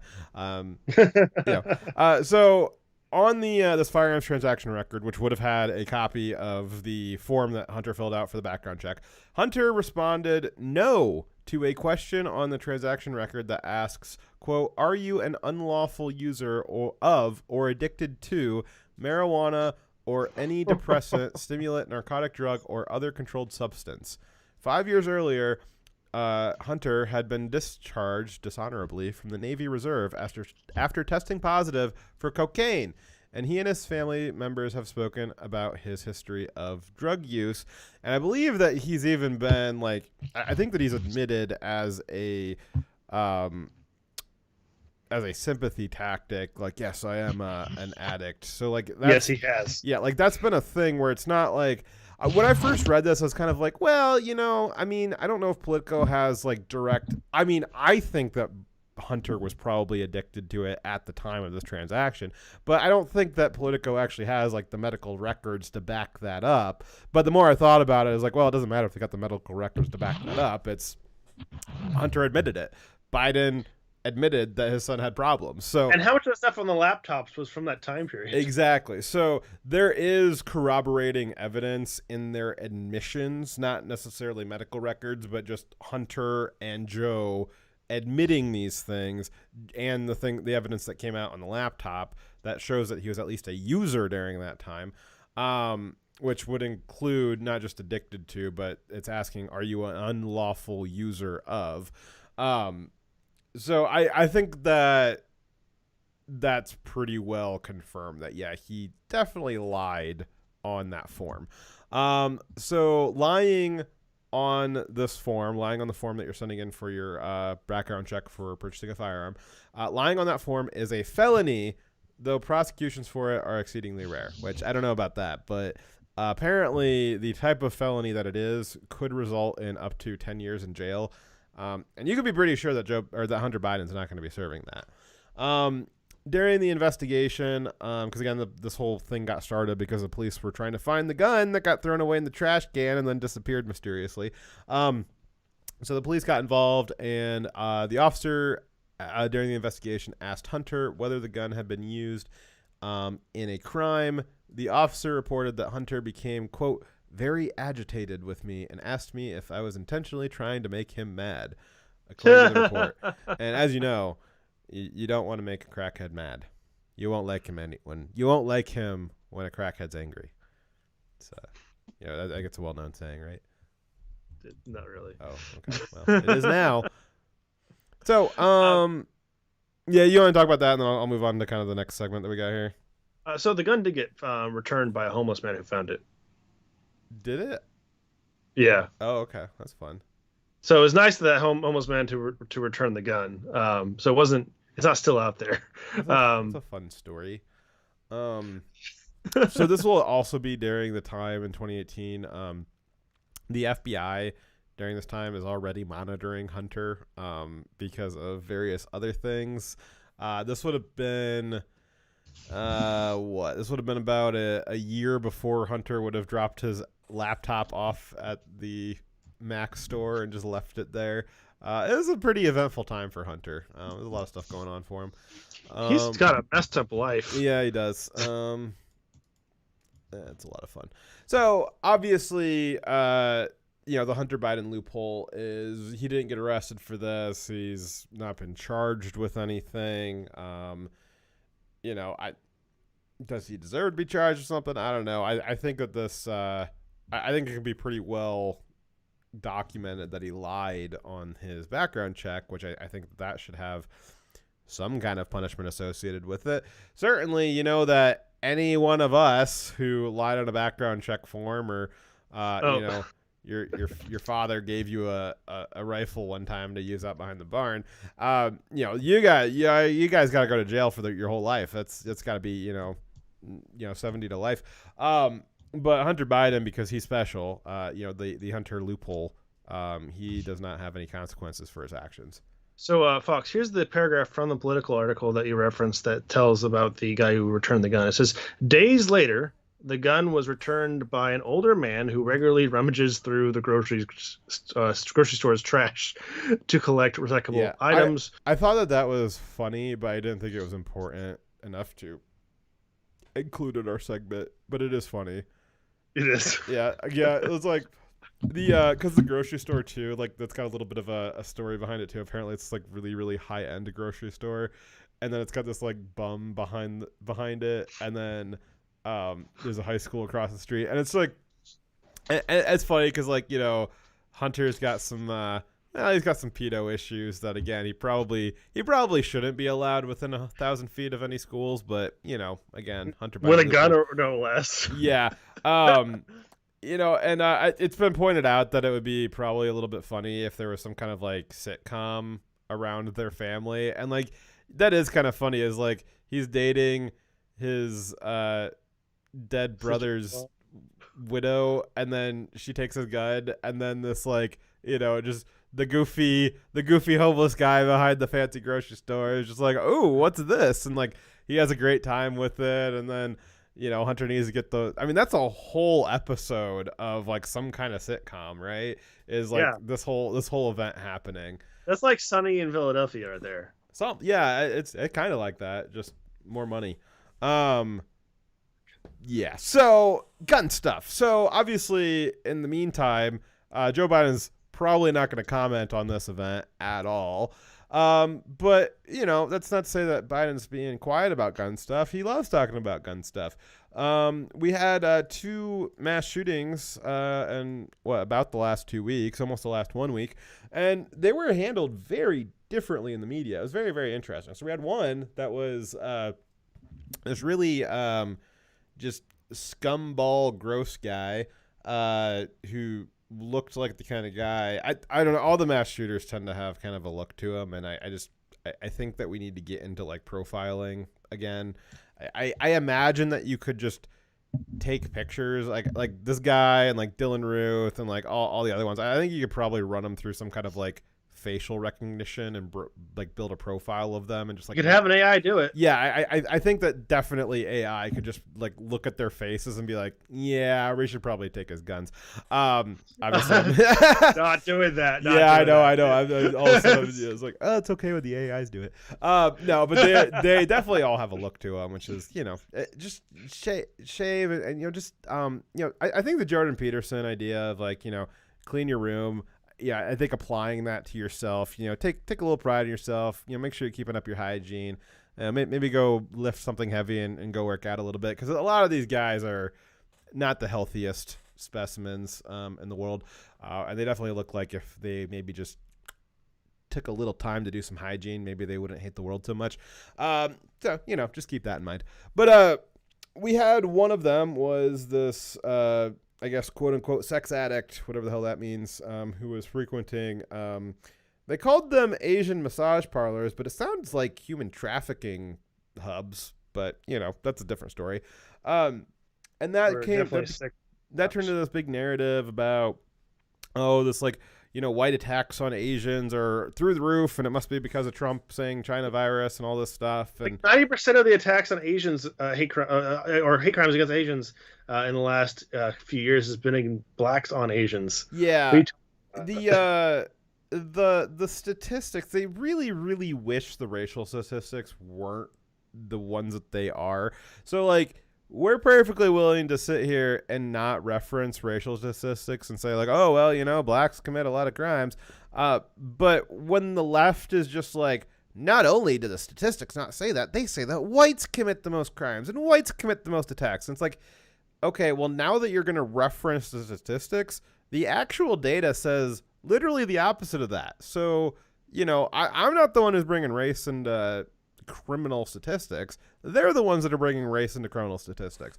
And so long as that is in the conversation, then we're going to talk about the real statistics. Because we have to rebut them. We have no choice but to point out the real stats. Yeah. So, the real stats are that blacks are far more likely to viciously attack Asians than whites or Asians. So Asians are in this, they're kind of in a unique category where most racial groups, the race that's most likely to attack you is your own racial group, which makes sense. But Asians are this kind of weird little unicorn species, I guess, where they don't attack each other. It's very nice of them.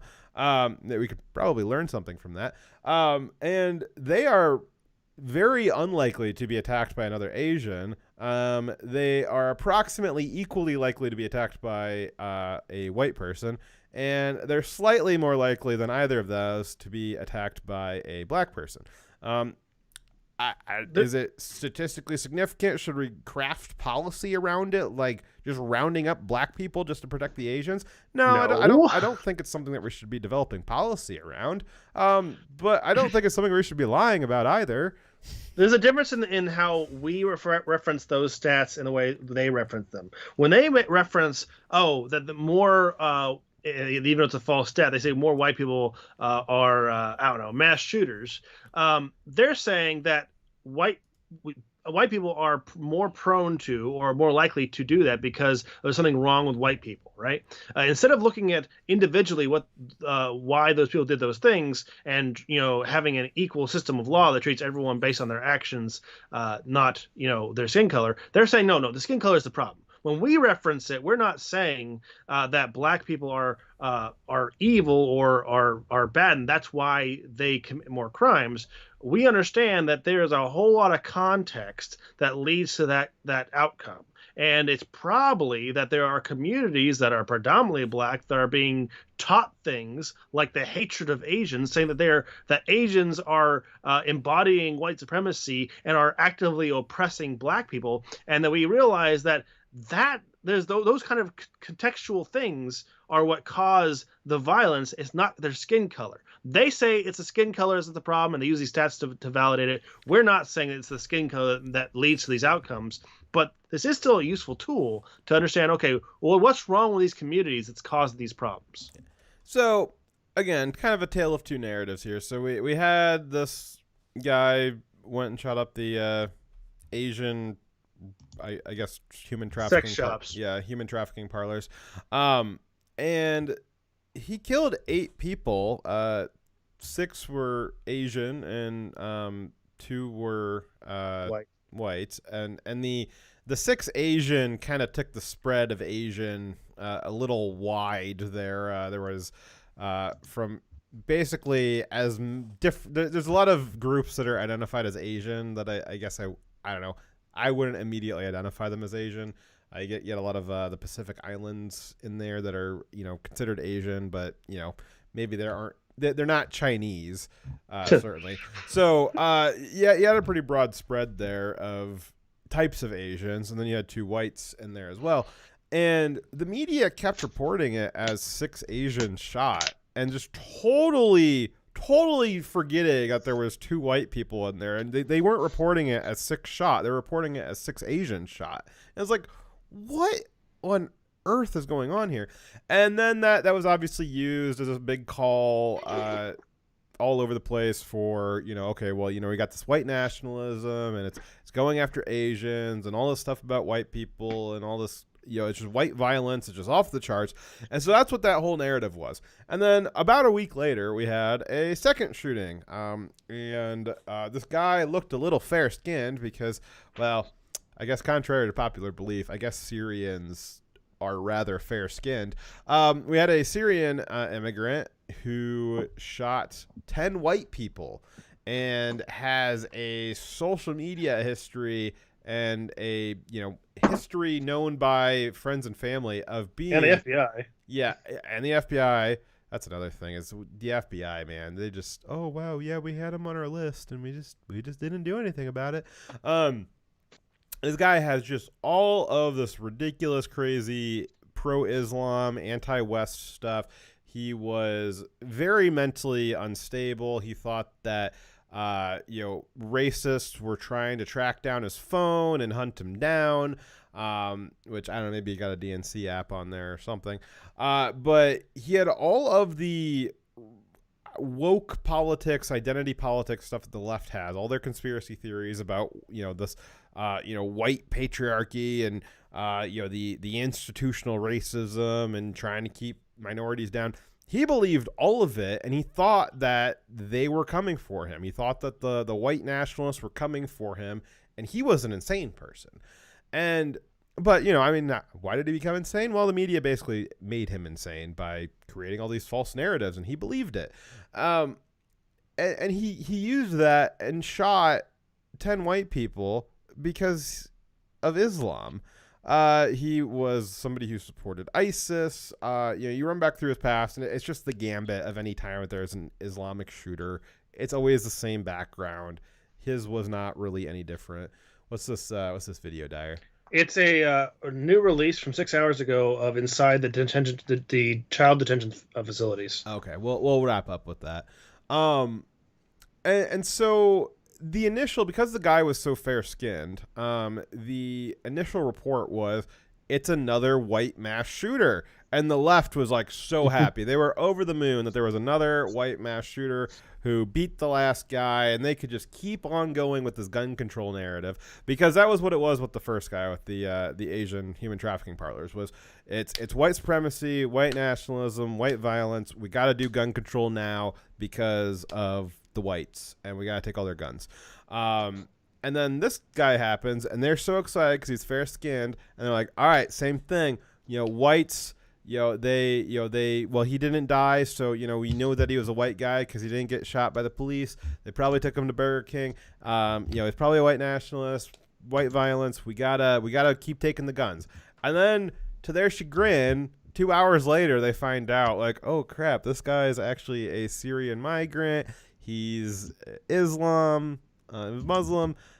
He did it because he supports ISIS and hates the West, and he's a big Democrat and all this stuff. And then all of a sudden, the narrative changed, and all of a sudden, it wasn't about white supremacy anymore. Now it just became gun control. So when a white person goes on a mass shooting, it's about white violence. When a minority goes on a mass shooting, it's about gun control. So whatever the problem is, they can spin the narrative. to be that, white people are bad and we need to control their guns.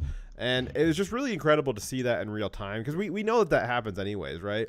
But this was one of the closest that we've been able to see it, one right after another, nearly at the same time. We're able to see at the same time that they are talking about one, because these are both mass shootings, right? You had 8 people die in one and 10 people die in another. Like, whatever your standard is for mass shootings, these both qualify. Whether it's 2, 3, 5, 10, these both 8. These both qualify as mass shootings. I definitely think that they do, and they're both horrific and terrible. But the media, at the same time they're talking about the one, it's all about white nationalism and white violence, and the other one's all about gun control. And it's like, well, how are both narratives? Like, in one, it was caused by white violence, and in the other one, it was caused because we don't control guns. Like, yeah, but they're the same thing. They both resulted in a lot of dead people, and I don't think that either narrative is the correct diagnosis of what's happening. What do you think, Dyer? I think that anyone using their constitutional right to commit a crime does not justify taking away other people who are not involved in the crime's constitutional rights. Categorically, it doesn't matter if someone uses their speech in a criminal way. It doesn't mean that everyone else should lose their ability to speak. Just because someone uses their vehicle to run people over doesn't mean that we should lose our vehicles. Just because someone uses a gun in the act of a crime, that it doesn't mean that everyone else should lose their right to self-defense. It is obvious that they will only ever talk about the race and belief system when it comes to a white person who is maybe Christian or who is conservative killing people, because they want you to believe that that is the most dangerous group. They said it themselves, that the most dangerous terrorists in our country are conservatives. They call them white nationalists, Nazis, but they really, that is their pejorative for conservatives. They would like you to not know that most of the gun violence is happening in Democrat cities like Detroit, where we had 1,000 shootings last year, or over 1,000 shootings, and most of it's black on black crime. They don't want to address that, and really that's one of the most racist things, is because by not addressing that black on black crime, they are allowing the victimization of blacks and everyone else in the community, for that matter. They pretend like that group is always innocent and has no criminals, and they will attack their police force for shooting in self-defense. They will not hold them accountable, and when people are arrested in BLM, Antifa, they let them right back on the streets, no matter what violent crime they committed. The Democrat policies are encouraging violence, and part of that is their failure to report it accurately. Now, I didn't have time to look up the specific sourcing on this, so if you want to know what the more specific numbers are, you'll have to look it up yourself. But there was, I think it was Wilcow, was pointing out that the number of people that died in mass shootings last year was something like 46.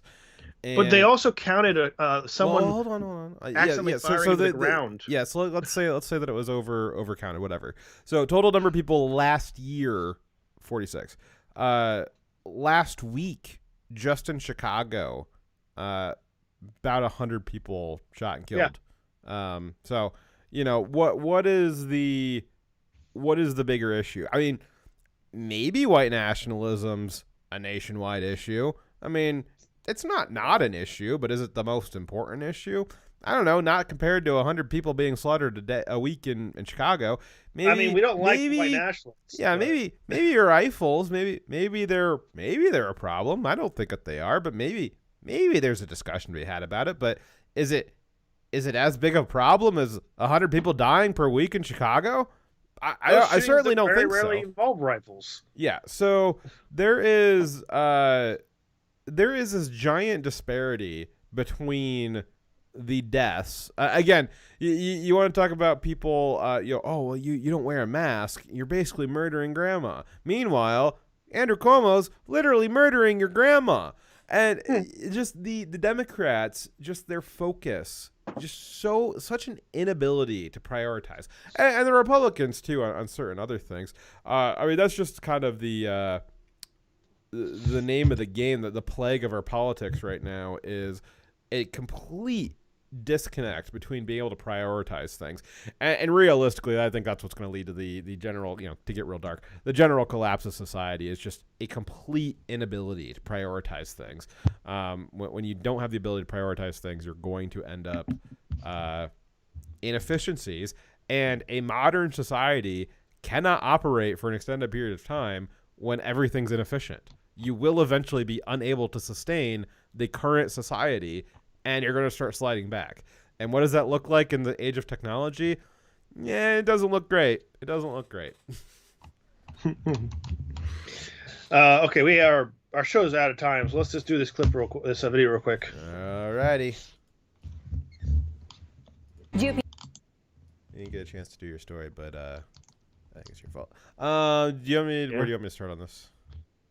Senators releasing shocking new images from our southern border. Senator Ted Cruz saying, quote, "These are the pictures the Biden administration Ted Cruz want the did American some kind of like guerrilla to journalism see. this week. They too. show cramped and overcrowded conditions Again, at a child instead migrant of going facility on the in Senate Dallas, floor, Texas. he was out in the 17 forest demanding doing, President I guess, Biden take action to guerrilla I mean, journalism. this is actually a good the thing. Come images on, they're we need releasing this. are I in think stark literally contrast anybody to else what could the have White done House this. allowed Oh yeah, a he didn't need to single do this. media Anyone camera could to have, but see still, this week. I want to point The out that video this is on less the room than right we give is of an to HHS prisoners. facility that is not overcrowded. Jails. Child migrants I don't know. get The there Democrats days have been after like they are locking processed by people Border and. Patrol.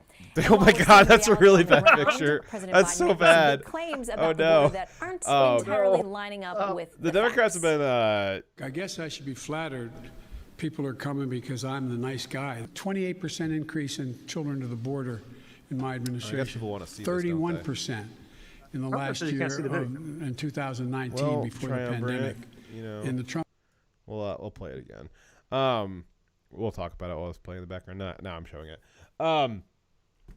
It's I don't know. The Democrats locked everybody in their house for a year and shut down their businesses. My capacity for I don't know, empathy, sympathy, it's reduced at this point. I don't know.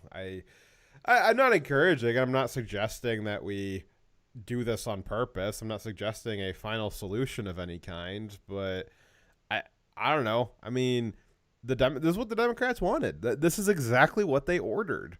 I don't know what to say about it. I don't like these people suffering, and also all the government workers having to deal with that clusterfuck.